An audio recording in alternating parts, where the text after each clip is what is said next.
कैसे हैं आप लोग। तो फ्रेंड्स, आज आपका जो क्लास होगा मॉडर्न हिस्ट्री में, यह बंगाल विभाजन तथा स्वदेशी आंदोलन से रिलेटेड जितने भी प्रश्न होंगे बीपीएससी टीआरपी 4 के लिए, मैं सभी आपको इम्पॉर्टेंट प्रश्न को करवा दूंगा। फ्रेंड्स, आपको अगर थोड़ा बाहरी आवाज़ आ रहा है तो उसको इग्नोर करके क्लास करिएगा, क्योंकि बगल में कंस्ट्रक्शन का काम चल रहा है जिसमें से माइक कुछ ज़्यादा ही कैच कर रहा है, इसलिए आपको बाहरी आवाज़ कुछ ठक ठक का आवाज़ देखने को मिल सकता है। तो फ्रेंड्स, टीआरपी 4 के लिए मॉडर्न हिस्ट्री का जो इतने अभी तक मैंने एमसीक्यू क्लास आपको करवाया है, सभी का प्लेलिस्ट बना हुआ है। आप शुरू से क्लास कर लीजिए, जिसमें से कि सारा इम्पोर्टेंट प्रश्न ही इसमें करवाया गया है और आपका टीआरपी 4 के लिए बहुत ही इम्पॉर्टेंट है।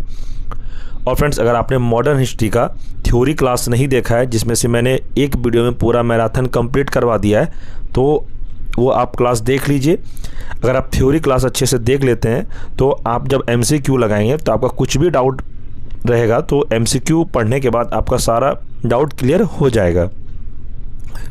और फ्रेंड्स, इस चैनल पर पॉलिटी की भी क्लास हो रही है, ज्योग्राफी का भी, और साइंस का बायोलॉजी क्लास कंप्लीट मैंने करवा दिया है। Science biology NCERT based biology का क्लास कंप्लीट हो चुका है, प्लेलिस्ट पर अपलोड कर दिया गया है। आप चैप्टर वाइज क्लास कर सकते हैं। और फ्रेंड्स, आप किसी भी क्लास का तैयारी कर रहे हैं, चाहे पीआरटी के लिए या फिर पीजीटी टीजीटी किसी भी क्लास के लिए, इस सभी क्लास के लिए मॉडर्न हिस्ट्री बहुत ही इम्पॉर्टेंट है, ये आप सबको पता होगा। और फ्रेंड्स, पीडीएफ आपको टेलीग्राम पर प्रोवाइड करवाया जाता है, और जिस किसी को भी कोई प्रॉब्लम हो आप मेरे से डायरेक्ट बात कर सकते हैं। बहुत लोगों को मैंने अपना कॉन्टैक्ट नंबर दे रखा है, और बहुत लोग मुझे कल टेलीग्राम पर मैसेज कर रहे थे कि सर आप अपना कॉन्टैक्ट नंबर दीजिए, तो मैं सोचा कि आपको मैं यूट्यूब पर ही दे दूंगा, तो सबको ही उसको नोट कर लीजिए। आप लोग नंबर नोट करें, 9709427320।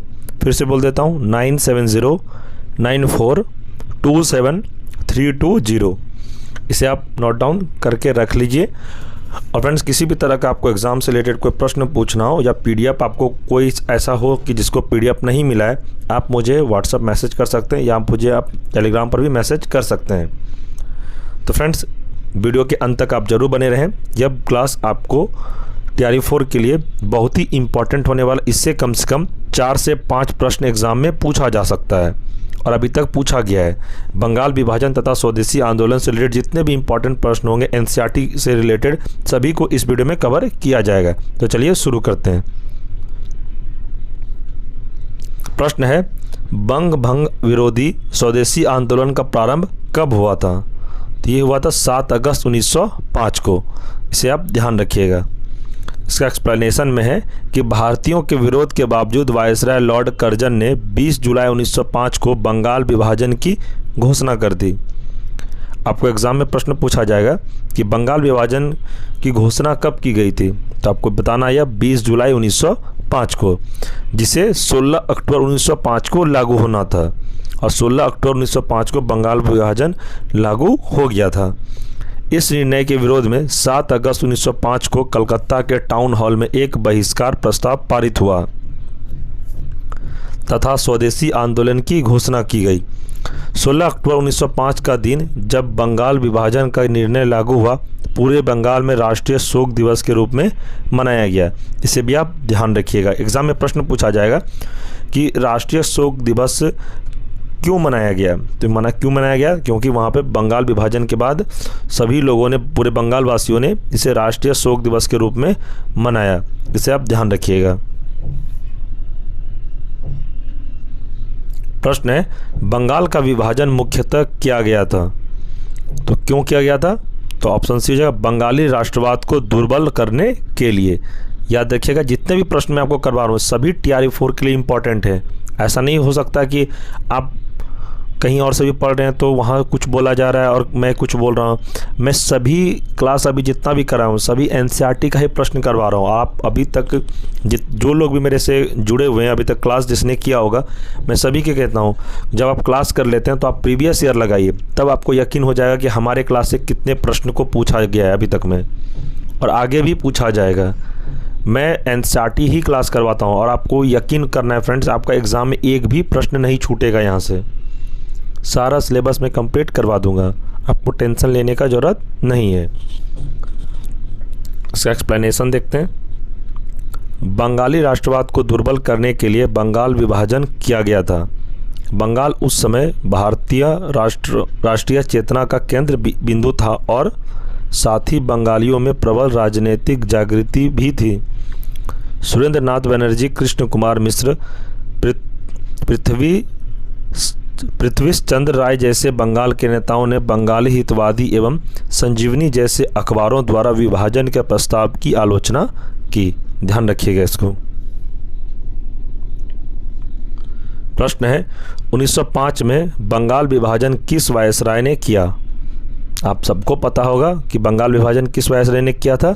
यह थे लॉर्ड कर्जन ने किया था।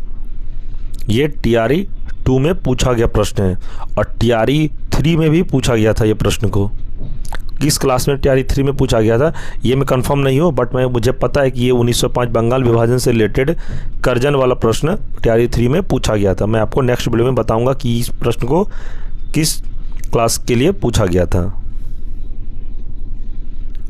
एक्सप्लेनेशन में है कि बंगाल का विभाजन लॉर्ड कर्जन 1899-1905 ईस्वी के कार्यकाल में किया गया था। विभाजन के समय बंगाल में बिहार, उड़ीसा एवं बांग्लादेश शामिल थे। बंगाल विभाजन के निर्णय की घोषणा 20 जुलाई 1905 ईस्वी को की गई थी तथा यह 16 अक्टूबर 1905 से लागू हुआ। इसे आप ध्यान रखिएगा। आगे प्रश्न है बंगाल के विभाजन के समय बंगाल का लेफ्टिनेंट गवर्नर कौन था? तो कौन था? इसका सही आंसर हो जाएगा option A, Andrews Fraser. Bengal विभाजन के समय सर एंड्रयूज फ्रेजर 1903-1908 ईस्वी बंगाल के एक सिविल सेवक और लेफ्टिनेंट गवर्नर थे। 16 अक्टूबर 1905 को बंगाल विभाजन के बाद बंगाल पूर्वी एवं पश्चिमी बंगाल में विभाजित हो गया। पूर्वी बंगाल का प्रथम लेफ्टिनेंट गवर्नर ब्लूमफील्ड फुलर को तथा पश्चिमी बंगाल का प्रथम लेफ्टिनेंट गवर्नर एंड्रयूज फ्रेजर को नियुक्त किया गया था। ध्यान रखिएगा इसको।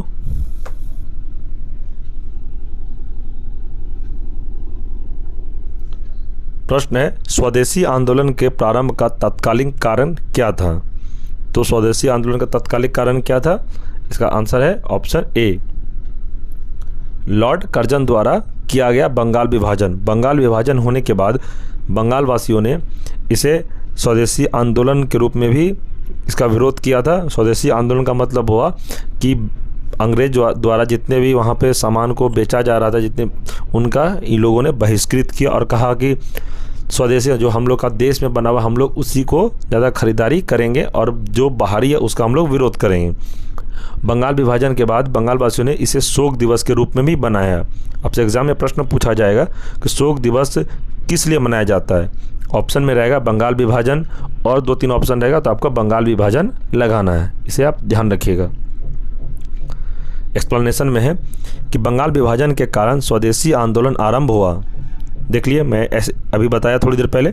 बंगाल विभाजन का उद्देश्य राजनीतिक तथा यह बंगाल में बढ़ रही राष्ट्रीयता की भावना को तोड़ने हेतु ब्रिटिश सरकार द्वारा उठाया गया कदम था। ध्यान रखिएगा इसको। आगे प्रश्न है मद्रास में स्वदेशी आंदोलन का नेतृत्व किसने किया था? यह किया था चिदम्बरम पिल्ले ने। ध्यान रखिएगा फ्रेंड्स, ये प्रश्न आपके लिए TRE 4 के लिए इम्पॉर्टेंट हो सकता है।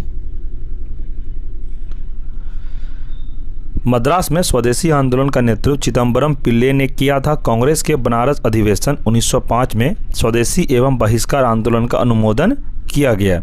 इस आंदोलन का प्रचार बाल गंगाधर तिलक ने बम्बई एवं पुणे में, लाला लाजपत राय एवं अजीत सिंह ने पंजाब एवं उत्तर प्रदेश में तथा सैयद हैदर राजा ने दिल्ली में किया। याद रखिएगा इसको। आगे प्रश्न है बंगाल में ब्रिटेन की वस्तुओं को बहिष्कार का सुझाव सर्वप्रथम किसने दिया था? तो यह दिया था कृष्ण कुमार मित्र ने। ऑप्शन बी हो जाएगा इसका सही आंसर। कृष्ण कुमार मित्र ने बंगाल विभाजन के प्रस्ताव के विरोध में अपनी बंगाल पत्रिका संजीवनी के लेख में 13 जुलाई 1905 को सर्वप्रथम सुझाव दिया था कि भारतीय जनता द्वारा ब्रिटिश वस्तुओं का बहिष्कार करना चाहिए तथा सरकारी अधिकारियों एवं सरकारी संस्थाओं से सभी संबंध तोड़ लेने चाहिए। स्वदेशी आंदोलन के दौरान सबसे अधिक सफलता विदेशी वस्तुओं के बहिष्कार आंदोलन को मिली। 1907 से 1908 ईस्वी के बीच बंगाल के 9 बड़े नेता निर्वासित कर दिए गए, जिनमें अश्विनी कुमार दत्त और कृष्ण कुमार मित्र शामिल थे। ध्यान रखिएगा इसको। आगे प्रश्न है, ब्रिटिश पत्रकार H.W. नेविल्सन जुड़े थे, तो किससे जुड़े थे? यह हो जाएगा आंसर स्वदेशी आंदोलन से। H.W. नेविल्सन स्वदेशी आंदोलन से जुड़े थे। इन्होंने इस समय डेली क्रॉनिकल, ग्लासगो हेराल्ड तथा मैनचेस्टर गार्जियन के लिए रिपोर्टिंग की थी। बाद में इन समस्त रिपोर्टों को संकलित कर उन्होंने the new spirit in India नाम से एक पुस्तक प्रकाशित की थी। ध्यान रखिएगा इसको। आगे प्रश्न है, भारत की प्राचीन कला परंपराओं को पुनर्जीवित करने के लिए एक Indian society of oriental art की स्थापना की थी, तो किसने की थी? तो यह रविंद्रनाथ टैगोर ने की थी। Indian society of oriental art की स्थापना 1907 ईस्वी में रविंद्रनाथ टैगोर ने राष्ट्रीय आंदोलन के बढ़ते प्रभाव के वातावरण में की थी। रविंद्रनाथ टैगोर ने पश्चात प्रभाव से अलग रहकर स्वदेशी चित्रकारी प्रारंभ की, जिसके द्वारा आधुनिक भारतीय चित्रकला के विकास को बढ़ावा मिला। याद रखिएगा इसको।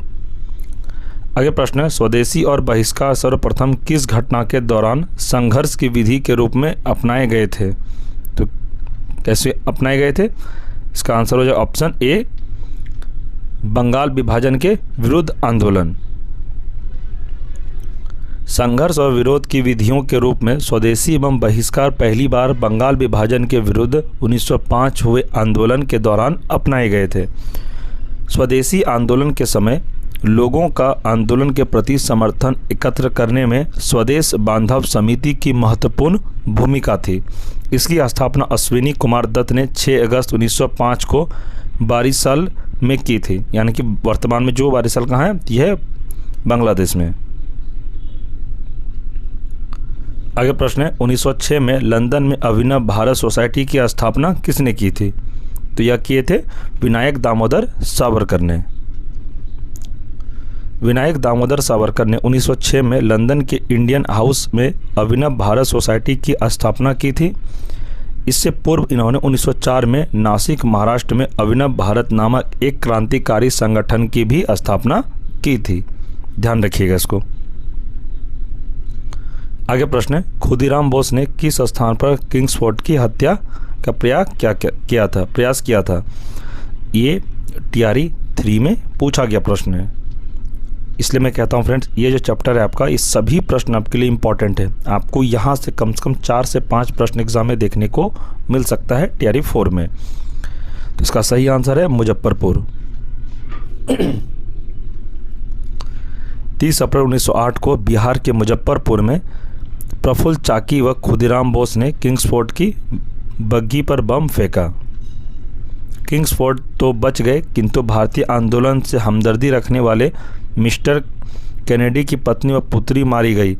इस घटना से आहत होकर प्रफुल्ल चाकी ने आत्महत्या कर ली और खुदीराम बोस 18 वर्ष की फांसी दी गई, 18 वर्ष में, जो भारत के सबसे कम उम्र में फांसी पाने वाले क्रांतिकारी थे। आपको एग्जाम में प्रश्न पूछा जाएगा कि भारत में सबसे कम उम्र में फांसी पाने वाले क्रांतिकारी कौन थे? तो यह थे खुदीराम बोस। 18 वर्ष की आयु में इनको फांसी की सजा मिल गया था। आगे प्रश्न है, करजन वायली की हत्या के आरोप में किसे मृत्युदंड दिया गया? ये प्रश्न भी TRE 3 में पूछा गया था। अगर आपको विश्वास न हो तो मैंने एनालिसिस वीडियो एक डाल रखा है यूट्यूब पर। बहुत पहले मैंने आप लोगों को एनालिसिस वीडियो करवाया था। अगर आप लोगों ने नहीं देखा है तो चैनल पर अपलोड किया गया है। अगर नहीं आपने देखा है तो मैं उस एनालिसिस वीडियो का इस वीडियो के डिस्क्रिप्शन में लिंक प्रोवाइड करवा दिया हूँ। आप लोग एक लिंक में क्लिक करके आप लोग देख लीजिए कि TRE 3 में कौन कौन प्रश्न पूछा गया था।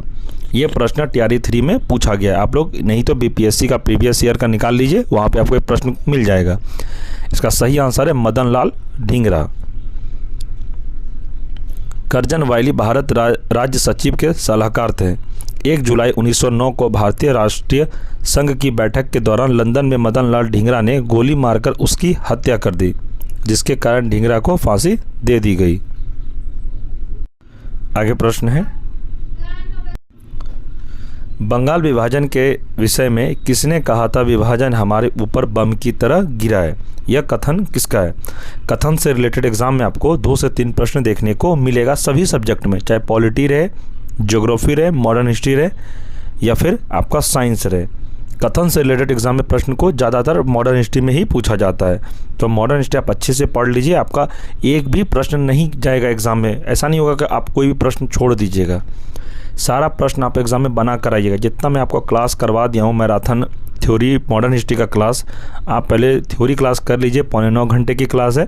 उसके बाद आप MCQ सेशन करिए। MCQ में भी मैं आपको चैप्टर वाइज क्लास करवा रहा हूँ। तो इसका सही आंसर क्या होगा? इसका आंसर हो जाएगा ऑप्शन ए, सुरेंद्रनाथ बनर्जी। बंगाल में उत्पन्न राष्ट्रीय एकता को समाप्त करने के लिए बंगाल के तत्कालिक वायसराय लॉर्ड कर्जन द्वारा 1905 ईस्वी में बंगाल विभाजन की घोषणा की गई, जिसे सुरेंद्रनाथ बनर्जी ने वज्रपात या बम की तरह गिरना बताया था। तो किसने बताया था? यह सुरेंद्रनाथ बनर्जी। ये भी आप याद रख लीजिएगा, TRE 4 के लिए इंपॉर्टेंट ये प्रश्न आपके लिए हो सकता है। आगे प्रश्न है, बंगाल 1905 में विभाजित हुआ, जिसके विरोध के फलस्वरूप यह दोबारा विभाजित हुआ। तो कब हुआ था? ये 1911 में। क्यों हुआ था मैं बता देता हूँ। दिसंबर 1911 में ब्रिटिश सम्राट जॉर्ज परचम और महारानी मैरी के भारत आगमन पर उनके स्वागत हेतु दिल्ली में एक दरबार का आयोजन किया गया। दिल्ली दरबार में ही 12 दिसंबर 1911 को सम्राट ने बंगाल विभाजन को रद्द घोषित किया। साथ ही कोलकाता की जगह दिल्ली को भारत की नई राजधानी बनाए जाने की घोषणा की। एग्जाम में आपसे प्रश्न पूछा जाएगा कि बंगाल विभाजन जो हुआ था उसको रद्द कब किया गया था? तो 12 दिसंबर 1911 को इसको रद्द कर दिया था। इस बात का ध्यान रखिए। उसके बाद कलकत्ता की जगह दिल्ली को भारत की नई राजधानी बनाए जाने की घोषणा की थी। इसे आप ध्यान रखिए। ये प्रश्न भी TRE 3 में पूछा गया था कि बंगाल विभाजन रद्द कब किया गया था। तो आपको याद रखना है फ्रेंड्स, 12 दिसंबर 1911 को रद्द किया गया था। किसके द्वारा? सम्राट जॉर्ज पंचम के द्वारा। आगे प्रश्न है, निम्नांकित में से किस आंदोलन के दौरान वंदे मातरम भारतीय राष्ट्रीय आंदोलन का शीर्ष गीत बना? इसका आंसर है स्वदेशी आंदोलन। ध्यान रखिएगा, ये प्रश्न भी आपके TRE 3 के लिए TRE 4 के लिए इम्पॉर्टेंट हो सकता है, और यह होगा फ्रेंड्स। ये नहीं कि मैं जो आपको VBI बता रहा हूँ बस वही इंपॉर्टेंट होगा। इस चैप्टर का सभी प्रश्न आपके लिए इंपॉर्टेंट है। इसका एक्सप्लेनेशन देखते हैं। स्वदेशी आंदोलन के दौरान 16 अक्टूबर 1905 का दिन, जिस दिन विभाजित प्रभावी हुआ, पूरे बंगाल में शोक दिवस के रूप में मनाया गया। जनता ने जुलूस निकाला। सवेरे जत्थे के जत्थे लोगों ने गंगा स्नान किया और फिर सड़कों पर वंदे मातरम गाते हुए प्रदर्शन करने लगे। वंदे मातरम इस आंदोलन का शीर्ष गीत बना। प्रश्न है, निम्नलिखित में से कौन स्वदेशी आंदोलन का आलोचक था एवं पूर्व तथा पश्चात के मध्य एक बेहतर संबंध का समर्थक था? यह था RN टैगोर। ध्यान रखिएगा इसको। रविंद्रनाथ टैगोर स्वदेशी आंदोलन के आलोचक थे तथा पूर्व एवं पश्चात सभ्यता के मध्य एक बेहतर समन्वय संबंध के समर्थक थे। तो फ्रेंड्स, बंगाल विभाजन से रिलेटेड जितने भी इम्पोर्टेंट प्रश्न थे मैंने आपको इस चैप्टर में कंप्लीट करवा दिया। और फ्रेंड्स, आपको मैं यकीन दिलाता हूँ इस चैप्टर से बाहर आपका एक भी प्रश्न नहीं जाएगा। जितने प्रश्न मैंने आपको इस चैप्टर में करवाया है यही सब प्रश्न आपको एग्जाम में देखने को यहीं से देखने को मिलेगा। आप लिख लीजिए इस बात को। 100% मैं कहता हूँ, 110%। TRE 3 तक जितने भी एग्ज़ाम अभी हुए हैं, तीनों एग्ज़ाम का PRT या फिर 6 to 8, 9th, 11th, 12th previous year निकाल लीजिए। मॉडर्न हिस्ट्री का प्रश्न आप देखिएगा। बंगाल विभाजन तथा स्वदेशी आंदोलन से रिलेटेड बहुत सारा प्रश्न आपको देखने को मिलेगा, और इस क्लास से ही आपको ज़्यादातर 4 से 5 प्रश्न जितने भी एग्जाम हुए सभी प्रश्न को इसी वीडियो में आपको देखने को मिलेगा। और TRE 4 में भी यहीं से प्रश्न आपको ज़रूर देखने को मिलेगा, 100% मैं कहता हूँ। और फ्रेंड्स, अगर आप लोगों ने मॉडर्न हिस्ट्री का मैराथन थ्योरी क्लास नहीं देखा है, जो कि मैंने 9.25 घंटे की क्लास करा रखा है, तो मैं उस वीडियो का लिंक प्रोवाइड करवा दिया हूँ इस वीडियो के डिस्क्रिप्शन में। आप चेक करके क्लास पूरा थ्योरी कंप्लीट कर लीजिए। उसके बाद आप जब MCQ पढ़ेंगे तो आपका एक भी प्रश्न नहीं छूटेगा। और फ्रेंड्स, इस क्लास का आपको PDF चाहिए तो आप हमारे टेलीग्राम ग्रुप को ज्वाइन करें। टेलीग्राम ग्रुप पे सारा PDF नोट्स मटेरियल प्रोवाइड करवाया जाता है। टेलीग्राम ग्रुप का लिंक इस वीडियो के डिस्क्रिप्शन में मैं प्रोवाइड करवा दिया हूँ। आप अच्छे लिंक को क्लिक करके ग्रुप को ज्वाइन ज़रूर करें। और फ्रेंड्स, किसी भी तरह का आपको कोई कमेंट करना हो, कोई प्रश्न पूछा हो, तो कमेंट सेक्शन में अपना प्रश्न को आप पूछ सकते हैं। आप टेलीग्राम पर भी हमें मैसेज कर सकते हैं। और फ्रेंड्स, अगर चैनल पे कोई नए हैं तो चैनल को सब्सक्राइब करें और बेल आइकन को प्रेस अवश्य कर लें। अगर आपको यह वीडियो पसंद आया तो वीडियो को लाइक करें और इसे दोस्तों में भी शेयर करें जो TRE4 का तैयारी कर रहे हैं। तो ठीक है फ्रेंड्स, मिलते हैं हम लोग नेक्स्ट वीडियो में। आप लोग अच्छे से तैयारी करिए और एक सीट को बुक करिए। ठीक है फ्रेंड्स, मिलते हैं नेक्स्ट वीडियो में। तब तक के लिए जय हिंद, जय भारत।